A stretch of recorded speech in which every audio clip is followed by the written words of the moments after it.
Panahong 2023, mamayang Pilipino, ating pagnilayan at pagbatayan sa mga nagdaang pangulo na nabanggit sa katanungang sino ba ang may mas pusong makatao, makabayan ayon sa kanilang pangyayari na naganap sa kanilang panunungkulan.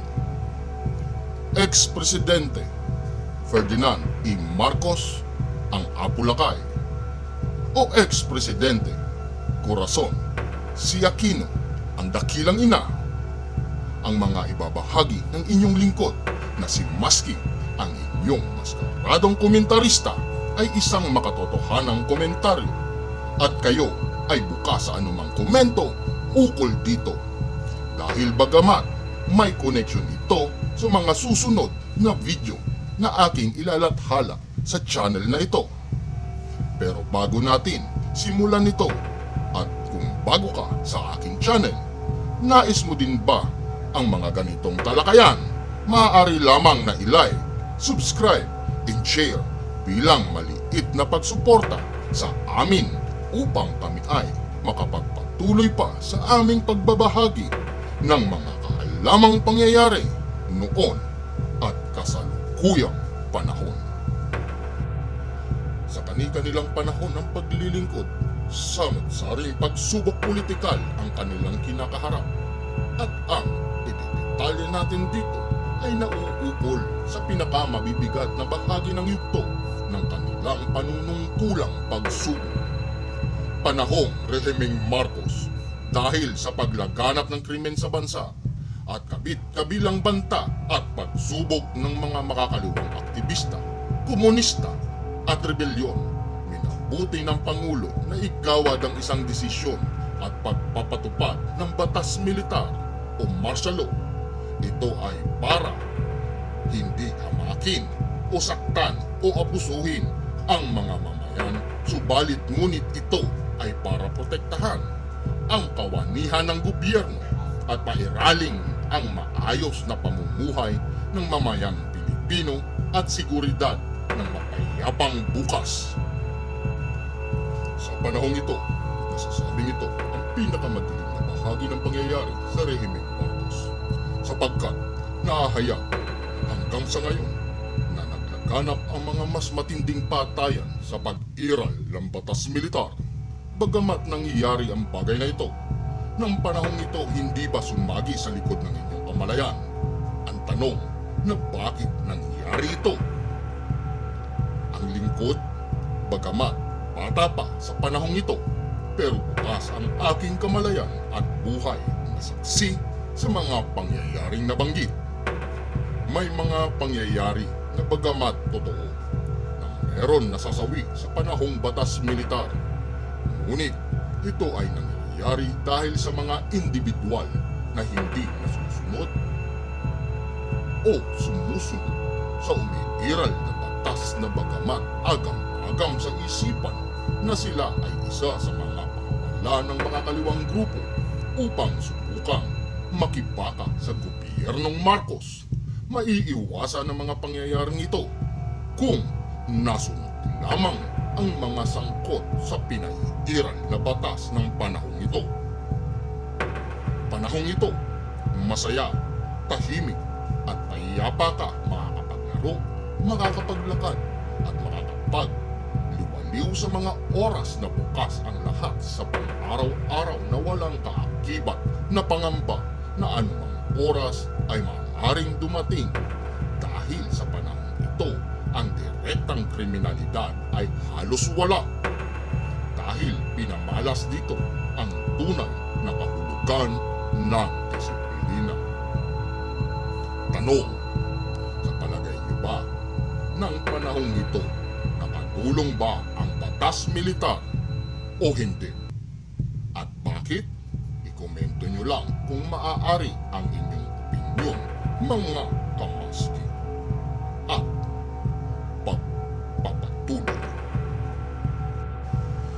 Panahong Rehimeng Presidente Corazon Aquino, isang taong nakalipas simula ng naupo, papasok ang unang linggo ng ikalawang taon Nagsimula ang isa sa napakalaking bahagi pagsubok sa rehimeng ito, ang paglaganap ng dugo ng mga magsasakang Pilipino sa paglaban kontra sa inihahatag na pagpapatupad ng Batas RA 8,857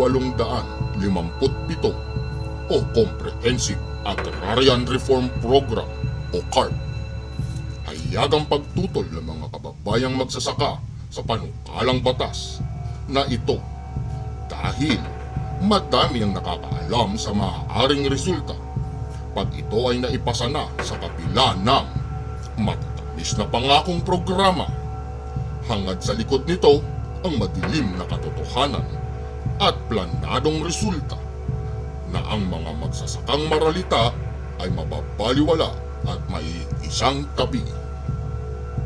Panahon ng Enero 22, 1987, nangyari at lumaganap at sumisiklab na kaguluhan sa Kalye Menjola sa nagbabanggaang mga kilusang magsasaka ng Pilipinas at lakas seguridad ng Presidente Aquino sa likod ng mga uniformadong kapulisan. Sa kainitan ng protesta, hayagang ipinahayag ang utos sa hindi matukoy na personalidad mula sa opisyal sa loob ng Malacanang na gawa ng maaaring Presidente Aquino ang pwersahang pagpapataboy sa mga ito sa anumang uring paraan. At nangyari ang nangyari na. Dumanak ang dugo ng maralitang magsasaka na naghahangad lamang ng maiayos ang kompensasyon sa mga ito sa tamang agapay, batas o pananukala mula sa Pangulo. Ngunit ang bahagi sa kanila ay bala mula sa armas ng mga tagapagbantay ng kapayapaan at seguridad na sana na naging berdugo ng seguridad at buhay.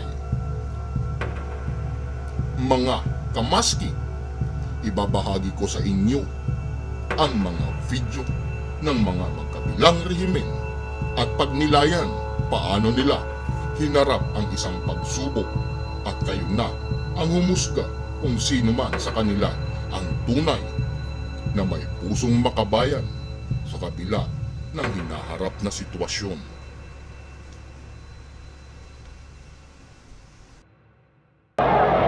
At a palace news conference, his top general argued with him. I understand you gave them orders to wait. I told them to wait because They are massing civilians near our troops, and we cannot keep on withdrawing. They asked us to withdraw yesterday. When I talked to Minister Enrile, he said you talk to you, we withdraw a disperse. little. My order is to disperse We the cannot withdraw all crowd the time, Mr. President. We without must. shooting them. No, hold on. You disperse the crowd without shooting them. We shall not entertain any offer to negotiate from those who have so shamelessly betrayed the solemn oath of a soldier to defend the Constitution. We leave them with two choices, to surrender or die. Mga kamaski, ngayon at napanood nyo na ang mga klipto na magkabila. Ano ang inyong makatotohanang opinyon ayon sa inyong nasaksihang video? Magkomento ng inyong kuro-kuro at aking babalikan. Babasahin ito nang sa ganon mapaunlad pa natin ng isang bahaging kahalamang, historika at pangyayaring nakaraan na nakahukit at alamat na sa nagdaang panahon. Muli, ito ang inyong lingkod na si Maski, ang inyong maskaradong komentarista ng Pinas. Magandang araw po.